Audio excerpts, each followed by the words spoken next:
Waprotestanti wanafungua mlango kwa upapa katika Amerika ya Kiprotestanti ili upate kushika tena hatamu zake za utawala ambazo umezipoteza katika ulimwengu ule wa zamani, yani katika nchi za Ulaya.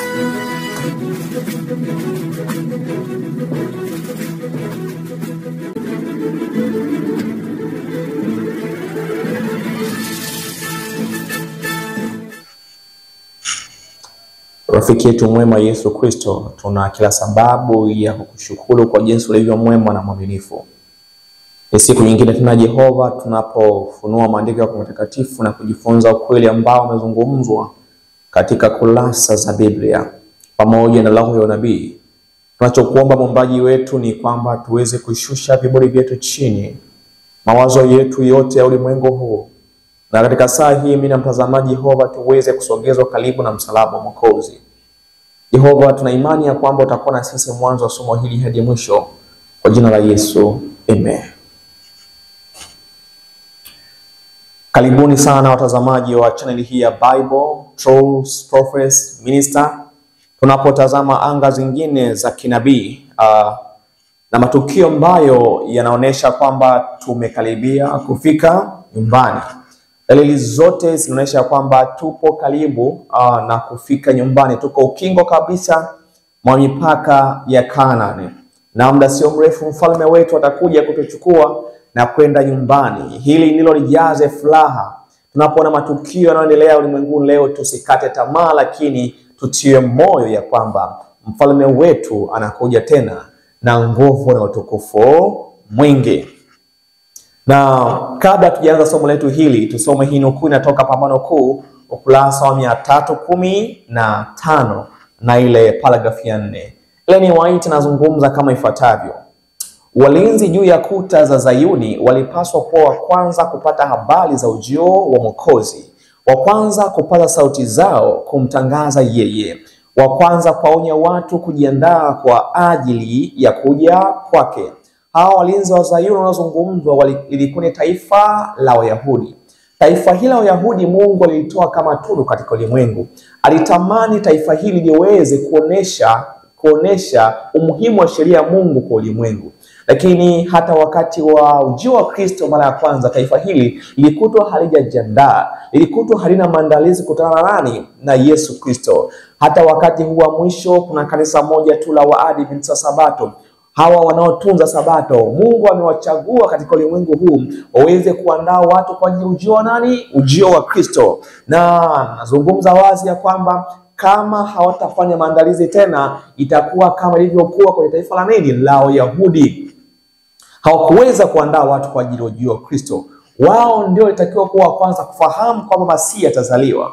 Wao ndio walipaswa kufahamu ya kwamba Kristo muda sio mrefu ataingia katika ulimwengu huu, lakini walikutwa hawajui, walikutwa milala. Ni mambo gani ambayo yaliwafanya wakutwa milala? Sikiliza, nabii wa Mungu anaeleza wazi kwamba lakini walikuwa wamestarehe wakiota amani na usalama, huku watu wakiwa wamelala katika dhambi zao. Kumbe watu waliwaacha walale katika dhambi zao, walikuwa wakiota amani na usalama, walikuwa wamestarehe pasipo kutambua ya kwamba majira na nyakati za ujio wa Kristo ilikuwa yako mlangoni. Na mfano wa pendo unakwenda kujirudia tena kwa watunzaji wa Sabato. Idadi ya watunzaji wa Sabato wamelala, wanawaza amani, wanawaza starehe. Na Kristo anazungumza wazi kwamba Yesu aliliona kanisa lake kama mtini usiozaa, ukiwa umefunikwa na majani ya kujifanya, lakini bila matunda ya thamani. Kulikuwa na utunzaji wa majivuno wa aina za dini, huko roho ya unyenyekevu wa kweli, toba na imani ambayo pekee ingeweza kutoa huduma inayokubalika kwa Mungu ilikosekana. Badala ya neema za roho palikuwa na kiburi, urasimi, majivuno, ubinafsi na uonevu. Sema kanisa liloasi lilifunga macho yao kwa ishara za nyakati. Mungu hakuacha au kuacha uaminifu wake ushindwe, lakini walimwacha na kujitenga na upendo wake. Walipokataa kutii masharti, ahadi zake hazikutimizwa kwao. Kwa hiyo walipokataa kutii masharti, ahadi za Mungu hazikutimizwa kwa taifa la Israeli. Ndivyo inavyokwenda kutokea kwa kanisa la Waadventista Sabato. Kwa sababu ya kutokutii masharti, ahadi za Mungu hazitatimizwa kwao. Kristo atakuja kwao kama mwivi. Kwa nini? Tunashuhudia movement mbalimbali za sherehe ya Jumapili, lakini bado idadi ya walinzi ambao wao ndio walipaswa waambie watu ya kwamba Sunday Law inakuja, walipaswa waeleze watu ya kwamba tupo karibu kufunga kwa historia ya ulimwengu, bado wamelala, wanawaza amani na ahadi, na kama masharti yatatimizwa, ahadi za Mungu wapendwa pia hazitatimizwa.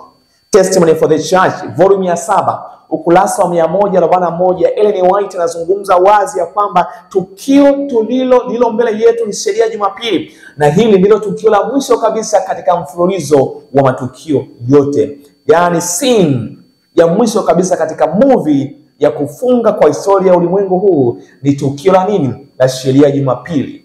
Hili ndilo lingepaswa lijaze mawazo ya walinzi. Walinzi wangepaswa watoe sauti zao wakiwaandaa watu kwa ajili ya tukio hili ambalo halina muda mrefu, kwa sababu dalili, ishara na movement zote ziko mbele yetu. Anazungumza wazi Ellen White ya kwamba kuwekwa kwa sheria za wanadamu badala ya sheria ya Mungu, kuinuliwa kwa mamlaka ya kibinadamu tu, Jumapili badala ya Sabato ya Biblia, ndilo tendo la mwisho katika tamthilia au mfululizo wa matukio yote. Wakati uingizwaji huu unapokuwa ulimwengu wote, Mungu atajidhihirisha mwenyewe, atainuka katika enzi yake ili kuitikisa dunia. Atatoka mahali pake ili kuadhibu wakaaji ulimwengu kwa ajili ya uovu wao. Kumbe tukio hili wapendwa ndilo la mwisho, ambapo kama ulimwengu hautaandaliwa, na Biblia inazungumza wazi ya kwamba tukio hili ndipo litamleta Mungu kuja kuadhibu wakaaji wa nini? Wa dunia, kwa sababu ya uovu wao. Tukio la sherehe ya Jumapili, vuguvugu lake linadhihirisha ya kwamba ulimwengu wetu wafikia kikomo cha nini? Kikomo cha dhambi.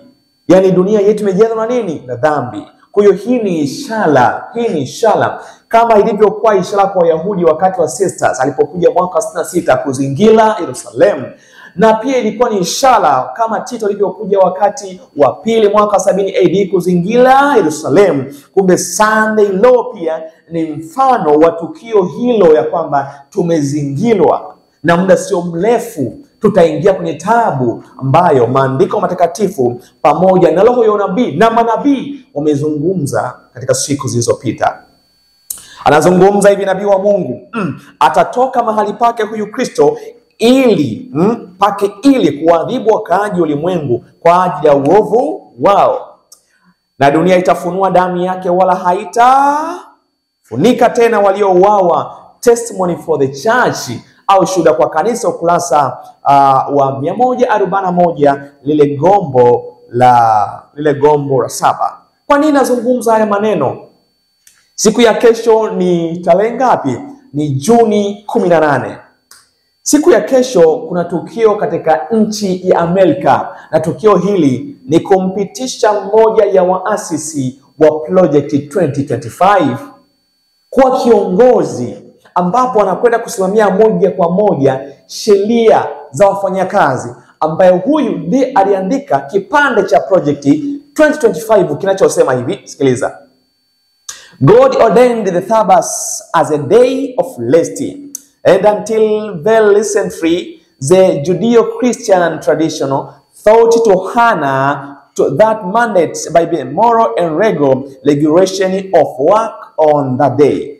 Moreover, a shared day off, it is possible for family and communities to enjoy time off together rather than as astonished individual, and provide healthy kindness of life for everyone. Unfortunately, that communal day of rest has eroded under the pressure of consumerism and secularism, especially for low income workers. Sikiliza anachozungumza hapo. Kwa hiyo mapendekezo yake sawa kwa Congress ni yafuatayo. Anasema hivi: Congress should encourage communal rest by amending the Fair Labor Standards Act, FLSA, to require that worker to be paid times and a half for hour worked on Thursdays. Yani, Congress inapaswa kuhimiza mapumziko ya jumuiya kwa kurekebisha sheria ya viwango vya haki ya kazi, yani FLSA, ili kuwataka wafanyakazi walipwe muda na nusu kwa saa zilizofanyika katika siku ya Sabato. Hapa anapozungumza siku ya Sabato, wapendwa, hazungumzi kuhusu habari ya Sabato ya siku ya saba. Anazungumzia Sabato ya siku ya kwanza ya juma. Na huyu anaitwa Mr. Jonathan Bell. Wanamuita jina la utani Mr. Sunday Law. Hii ni siku ya kesho Juni 18. Hiki kitatendeka kwa sababu huyu ni mteule wa nani? Ni mteule wa Rais Donald Trump. Na hii movement wa pepe tunaambia kwamba itaanzia wapi? Itaanzia Amerika na itasambaa ulimwenguni kote, na tunaona hii movement ikiendelea. Sikiliza. Huyu Mr. Jonathan Bell ni nani? Sikiliza. Mwandishi Jonathan Bell au Mr. Sunday Law hivi karibuni atakuwa mtekelezaji mkuu wa sheria ya shirikisho ya kazi nchini kote, ambayo ndio hiyo niliyoisoma, ambayo aliandaa mwenyewe kwenye Project 2025. Baraza la Senate la Marekani litafanya kikao cha udhibitisho wa mteule wa Rais Donald Trump, wakili wa idara ya kazi, wakili Jonathan Bell, Jumatano Juni 18, 2025, saa 4 asubuhi. Jonathan Bell ndiye mwandishi mkuu wa mapendekezo ya mapumziko ya Jumapili yaliyoainishwa katika mradi wa Project 2025 wa viwango vya kazi na kutekeleza sheria ya viwango vya mradi wa 2025 au Project 2025. Siku mapumziko ya jumuiya, huku Jumapili ikiteuliwa kuwa Sabato ya kawaida chini ya pendekezo la Bell wa ajili ambao wanahitaji wafanyakazi kufanya kazi siku ya Jumapili, ambao wao wamesema kuwa ni Sabato, lakini si Sabato ya Biblia, ni Sabato ya mnyama, ni Sabato ya upapa, ni Sabato ya Roman Catholic. Anazungumza wazi kwamba wa ajili ambao wanahitaji wafanyakazi kufanya kazi siku ya Jumapili watalazimika kulipa mishahara ya muda na nusu kwa saa hizo, na kuimarisha Jumapili kama siku iliyolindwa ya kupumzika kupitia sera ya shirikisho ya wafanyakazi. Jonathan Bell pia ameunganishwa na taasisi maarufu ya Kikatoliki. Huyu jamaa yuko connected na taasisi mbalimbali za Kikatoliki, ni Jesuit trained huyu jamaa. Sema kwamba yeye ni mshiriki wa kivito katika shule ya sheria ya Columbus ya chuo kikuu cha Katoliki cha Amerika, na amekuwa mzungumzaji anayeangaziwa katika kituo cha habari cha Kikatoliki, shirika linalojitolea kutunga sera za umma kupitia lenzi ya mafundisho ya Kikatoliki. Mashirika haya kwa kitaaluma na kuzungumza yanayoonyesha kwamba Jonathan Bell amejitolea kuendeleza kanuni za Kikatoliki za Kirumi katika sheria, imani na maisha ya umma. Kumbuka hawa jamaa wana siri nyingi. Huwa wana train watu wao, halafu watu wao wanawaacha wanaingia mpaka kwenye mabunge. Na ndicho kinachotendeka hiki. Kwa hiyo intelijensia ya Rumi ni kubwa sana. Kwa tunaona Jonathan Bell akiingia mpaka Congress.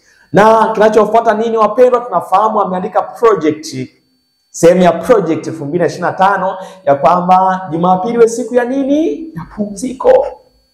Na Trump alisema nini?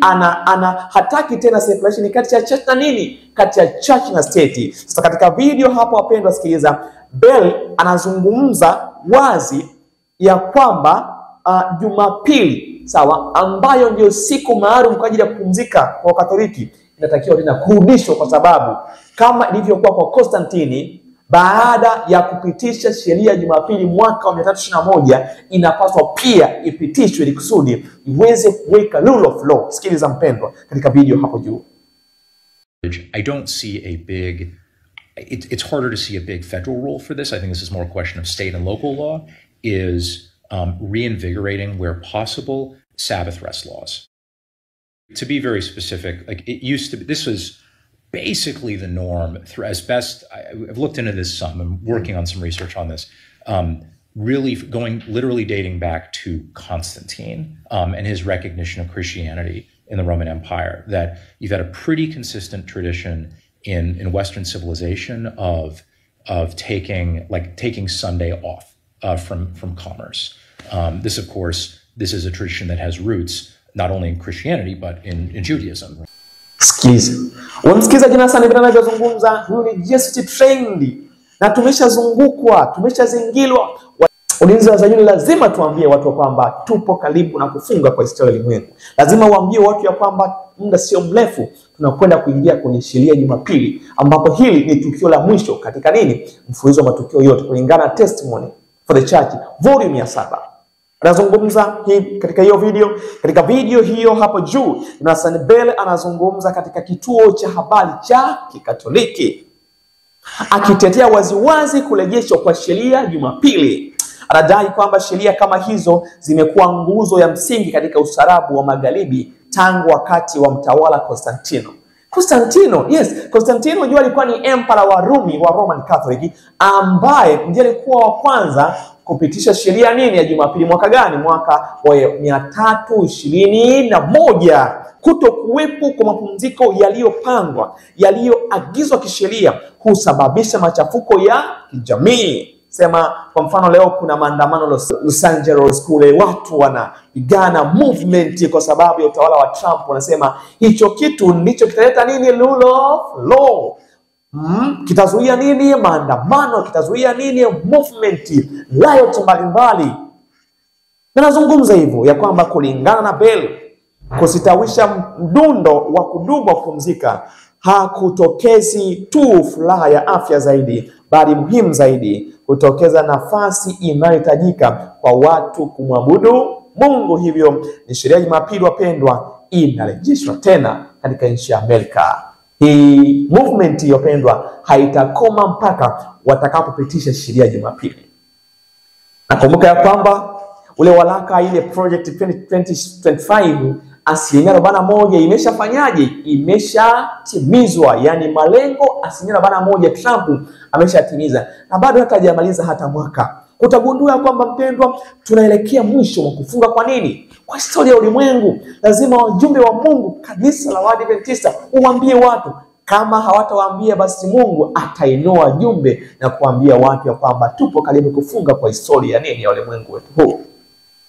Tulishaeleza wazi ya kwamba kuna mambo ambayo yanaonesha kwamba tuko kufungwa kwa historia nini ya ulimwengu. Cha kwanza, ukomo wa nini wa pambano. Toka mwaka 31 Yesu alipokufa alisema kanisa lake anasema lingedumu kwa miaka 2000, na 2031 miaka 2000 inafanyaje? Inakoma. Tutegemee Kristo wakati wowote kuanzia 2031 kurejea. Ndio maana lazima kabla ya 2031 wapendwa, au kabla ya kufika kwa Kristo, lazima kuna sheria nini ya Jumapili. Kumbe haya mambo yatatendeka. Haitakuwa kama mwaka 1888 ambapo Kristo kwa neema zake alizuia movement hiyo kwa kupitia A.T. Jonas na Wagner. Lakini hivi sasa Mungu wapendwa hatazuia, kwa sababu Mungu hutembea na nini? Na limiti. Tutegemee kuanzia 2031 wakati wote ule Kristo analejea, kwa sababu ni ukomo wa nini? Ni ukomo wa pambano.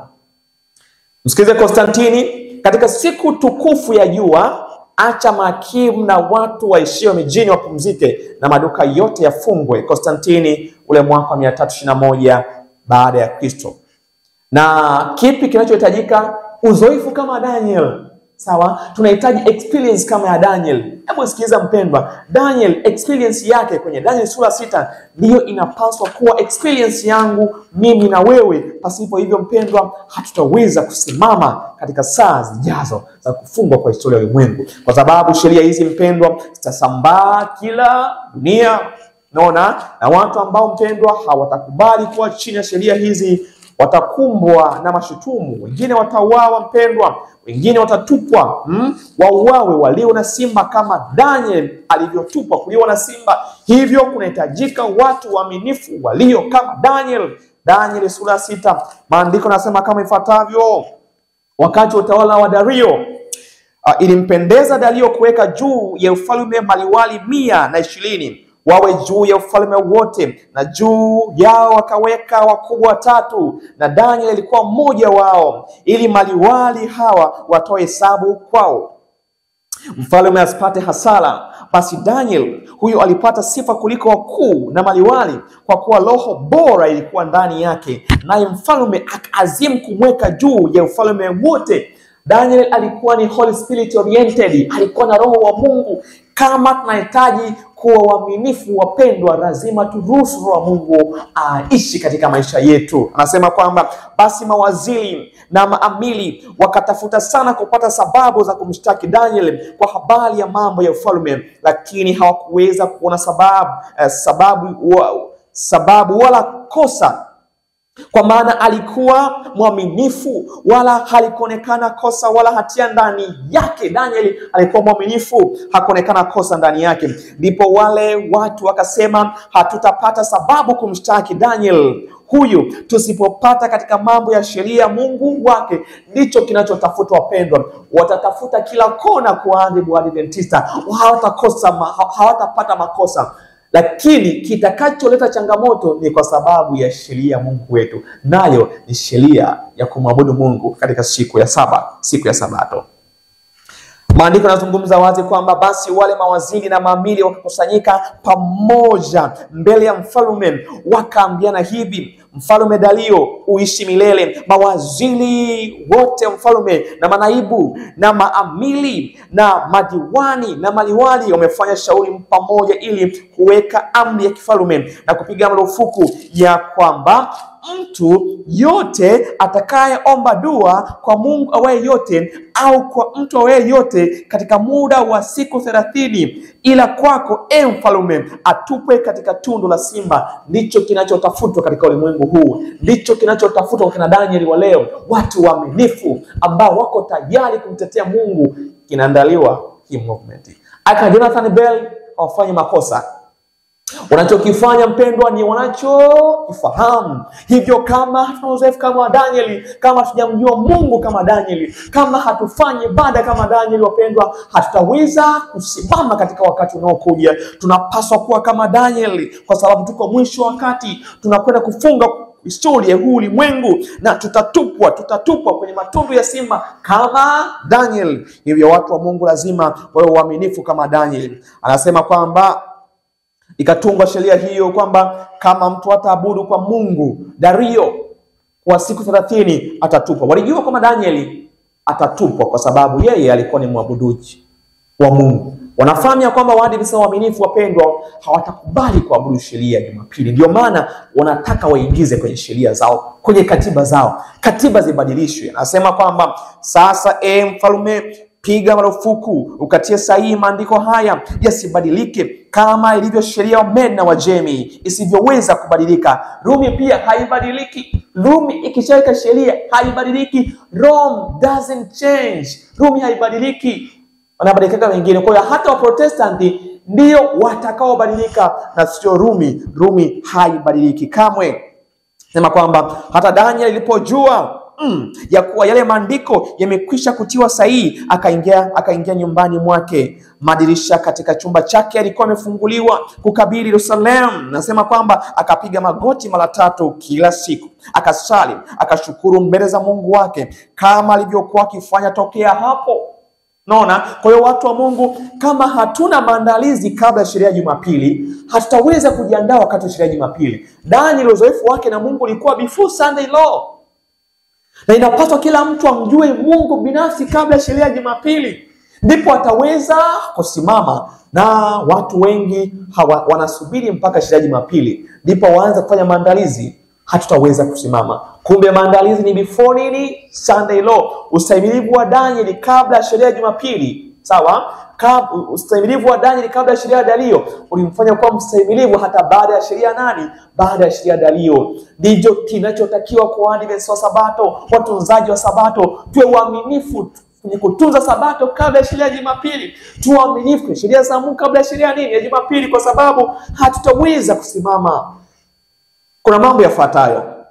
Wakati wa taabu hakuna maandalizi. Taabu kwa inafunua jinsi tulivyo. Taabu ilifunua maisha ya Daniel. Kwa sababu alimtumainia Mungu, Daniel hakuacha kuomba kila wakati. Na hivyo wakati wa taabu, mpendwa, hataweza kusimama kama hatujajiandaa kweli kweli. Sikiliza anachozungumza hapa. Anasema kama ifuatavyo. Kwa Danieli akaanza kufanya kama ilivyokuwa desturi yake, akasali mara 3.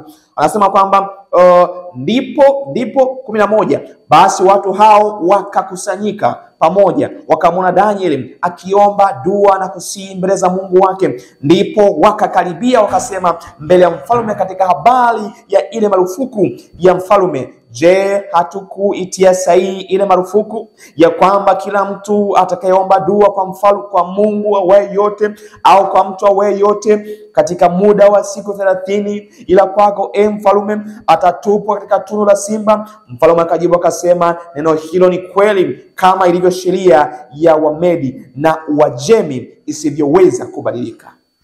Danieli anaingia kwenye mtego kwa sababu walijua kwamba hataweza kabisa kuabudu Mungu mwingine. Waadventista wa Sabato utaingizwa kwenye mtego kwa sababu ya sheria nini?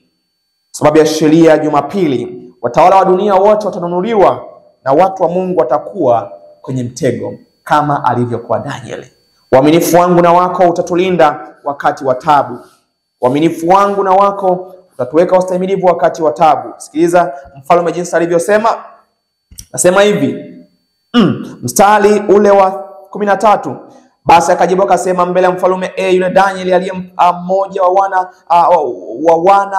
wale waliohamishwa wa Yuda, hakujali wewe mfalme wala ile marufuku ulioitia sahihi, bali aomba dua mara 3 kila siku. Basi mfalme aliposikia maneno haya alikasirika sana, akakaza moyo wake ili kumponya Danieli, akajitabisha kumwokoa hata jua likachwa.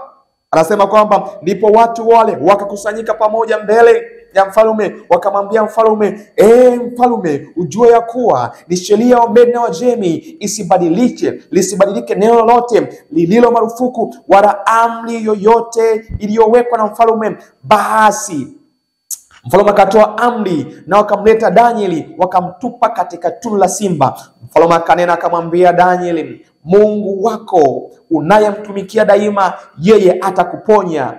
Likaletwa jiwe likawekwa mdomoni mwa ile tundu, naye mfalme akalitia jiwe likawekwa mdomoni mwa ile tundu, naye mfalme akatia muhuri kwa muhuri yake mwenyewe na kwa muhuri wa wakuu wake, lisibadilike neno lolote katika habari za Danieli. Ndicho kinachokwenda kutendeka watu wa Mungu. Watu wa Mungu watateseka. Kwa hiyo unatakiwa uzoefu kama nani? Kama Daniel, kabla hatujafika kwenye wakati wa taabu. Sababu Daniel, wapendwa, kama asingekuwa mwaminifu wakati before taabu, asingekuwa mwaminifu wakati wa taabu. Hivyo crisis au taabu huwa inafunua jinsi tulivyo, na tupaswa tuwe waaminifu kabla tujafikia wakati wa taabu. Yapaswa tuitunze Sabato kabla ya wakati wa nani? Kabla ya wakati wa taabu. Daniel alikuwa spared wakati wa nini? Wakati wa taabu. Na ndivyo hiyo watu wa Mungu waaminifu watakuwa spared wakati wa nini? Wakati wa taabu. Japo idadi ya wengi watauawa, bado Mungu atakuwa masalia ile idadi ya watu 140,000, na hao watu wanatafutwa sasa hivi. Hao watu lazima wawe waaminifu sasa. Hatupaswi kuwa waaminifu wakati wa taabu before tujafikia wakati huo. Lazima tuwe waaminifu kuanzia sasa. Mfalme Dario anakwenda kwa sababu alifahamu ya kwamba Daniel alikuwa ni Holy Spirit oriented. Kwa hiyo alilindwa na nguvu za Mungu. Hivyo tutegemee kulindwa na nguvu za Mungu wakati wa taabu kama kweli tutadhamiria. Asema kwamba asubuhi mfalme akaondoka mapema, akaenda kwa haraka mpaka penye lile tundu la simba. Naye alipokaribia lile tundu, akamlilia Daniel kwa sauti ya huzuni. Mfalme akanena akamwambia Daniel, Daniel mtumishi wa Mungu aliye hai, je, Mungu wako unayemtumikia daima aweza kukuponya na simba hawa? Ndipo Daniel akamwambia mfalme, mfalme uishi milele, Mungu wangu amemtuma malaika wake, naye ameyafumba makana ya simba, nao hawakunidhuru, kwa kuwa mbele zake mimi nalionekana kuwa sina hatia. Tena mbele yako mfalme sikukosa neno. Kwa Daniel akajibu kwa ujasiri kwamba hakukosa neno. Kwa nini? Kwa sababu alikuwa ni mwaminifu. Hivyo watu wa Mungu, kama tutakuwa waaminifu kabla ya sheria ya Jumapili, tutakuwa waaminifu pia ndani ya sheria ya Jumapili. Tusegemee wapendwa kuwa waaminifu wakati wa sherehe ya Jumapili. Wakati huu sio waaminifu, hatutaweza kusimama, haitawezekana. Na kilichotokea ilikuwa ni nini? Kilichotokea, adui wa Danieli ndio walipata hasara kuliko nani? Kuliko Danieli. Wao ndio katupwa katika tundu la nini? Katika tundu la simba. Hivyo uaminifu wetu wapendwa unalipa. Uaminifu unalipa. Uaminifu wetu wapendwa tutulinda wakati wa nini? Wakati wa taabu, sheria ya Jumapili itakapotangazwa. Kwa hiyo yapaswa tuwe waaminifu kama nani? Yapaswa kuwa waaminifu kama Daniel. Maana Mungu anatamani tuwe nini? Tuwe waaminifu kabla ya sheria ya Jumapili. Sikiliza kinachozungumzwa hapa. Mstari wa 22, Mungu wangu amemtuma malaika wake, naye ameyafumba makano ya simba, nao hawakunidhuru, kwa kuwa mbele zake mimi nalionekana kuwa sina hatia, tena mbele yako mfalme sikukosa neno. Basi mfalme akafurahi sana, akaamuru wamtoe Danieli katika lile tundu. Ndipo Danieli akatolewa katika lile tundu, wala dhala lolote halikuonekana mwilini mwake, kwa sababu alikuwa anamtumaini Mungu wake. Wakati gani? Before alimtumaini, kwa hata wakati huu alidumisha tumaini lake kwa Mungu. Mfalme akaamuru, nao wakaletwa wale watu waliomshtaki Danieli, wakatupwa katika tundu la simba, wao na watoto wao na wake zao. Na wale simba wakawashinda, wakavunja mifupa yao vipande vipande kabla hawajafika chini ya tundu. Ndicho kinachokwenda kutendeka.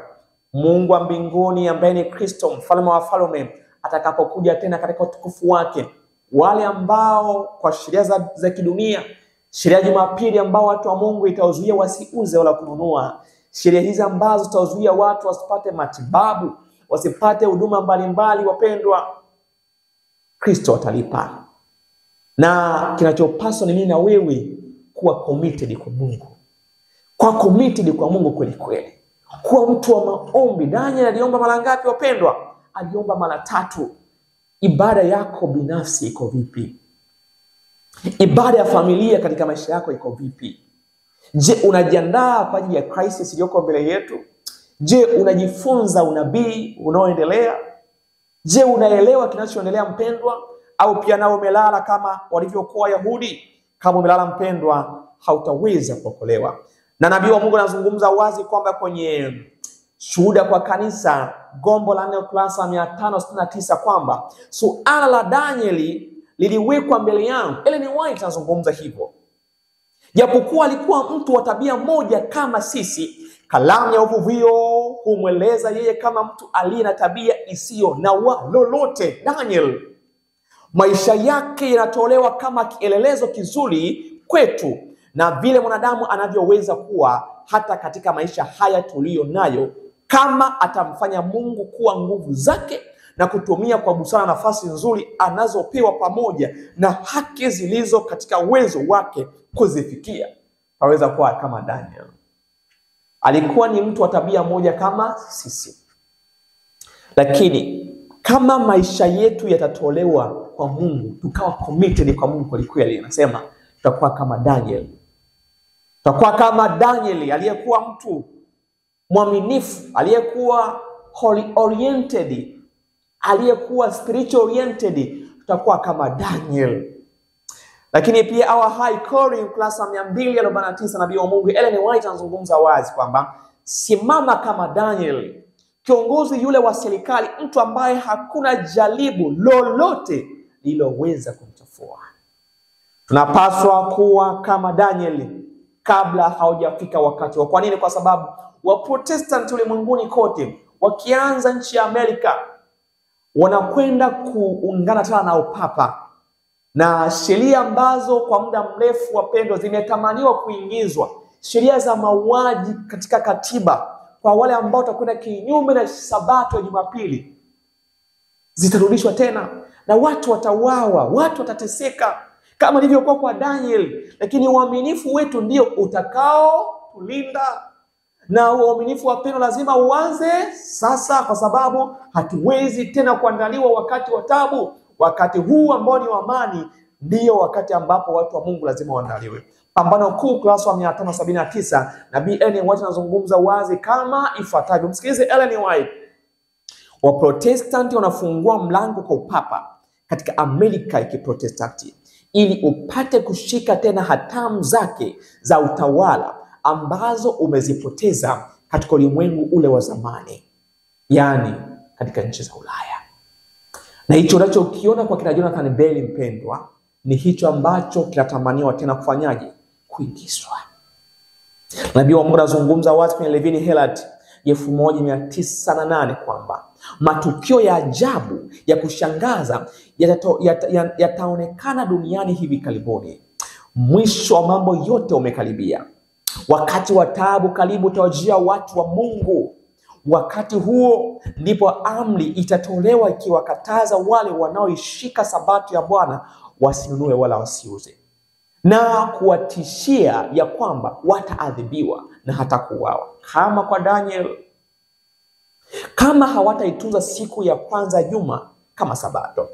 Wakati huo Mikael, kama ilivyokuwa kwa Dario mpendwa, atasimama. Anasema kwamba wakati huo Mikael Kristo atasimama, jemedali mkuu asimamaye upande wa wana wa watu wako, na kutakuwa na wakati wa taabu mfano wake haukuwako tangu lilipoanza kuwako taifa hata wakati huo. Ibn Hela anazungumza wazi, na tukio hilo haliko bali wapendwa, lipo karibu hilo tukio. Sikiliza, Shuhuda kwa Kanisa gombo la 5 ukurasa wa 81, Nabii wa Mungu anazungumza wazi kwamba wakati hauko mbali ambapo jaribio hilo litakuja kwa kila mtu. Alama ya mnyama italazimishwa juu yetu. Wale ambao hatua kwa hatua wametii matakwa ya ulimwengu huu hawataona kuwa ni jambo gumu kuzitii mamlaka zile zitakazo kuwepo kuliko kujiweka katika hali ile watakayodhihakiwa, kutukanwa, kutishiwa, kufungwa na kuuawa. Pambano ni kati ya amri za Mungu na amri za mwanadamu. Katika wakati huo dhahabu itatenganishwa na takataka ndani ya kanisa. Wakati wa amani watu wengi wameingia ndani ya kanisa, lakini wakati wa taabu itadhihirisha nani aliye upande wa Mungu. Hivyo wapendwa, tunapaswa kujiandaa kabla ya wakati upate. Na tukio hilo liko mbele yetu. Tunapoona hizi movement za kina Jonathan Bell, Donald Trump, tujue kwamba tupo karibu na kufunga kwa historia. Hivyo uzoefu kama wa Daniel unahitajika. Mungu atusaidie sana. Mungu atusaidie sana mpendwa. Mfanye Yesu kuwa Bwana na Mwokozi wa maisha yako. Fanye ibada kuwa chakula chako cha kiroho. Maandiko matakatifu yasome kana kwamba kwa kusoma. Roho ya unabii some mpendwa kana kwamba ndiye kusoma. Tuko mwisho wa mapambano. Tunaelekea kufunga kwa historia ya ulimwengu. Ninakuombea mpendwa, Mungu akusaidie na mfanye Kristo kuwa Bwana na Mwokozi wa maisha yako. Asante sana mpendwa, tunapohitimisha somo hili tuweze kupata ombi. Karibu sana.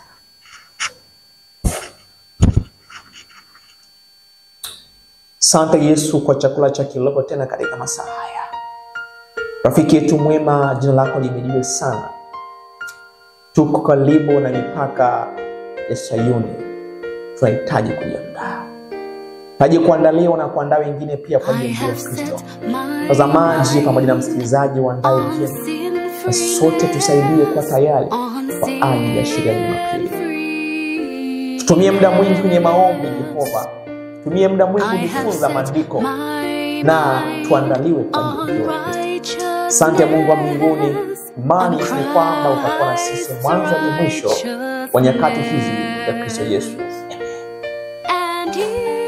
Mungu awabariki sana wapendwa, na tujiandae kwa ajili ya Kristo ambao hatuona.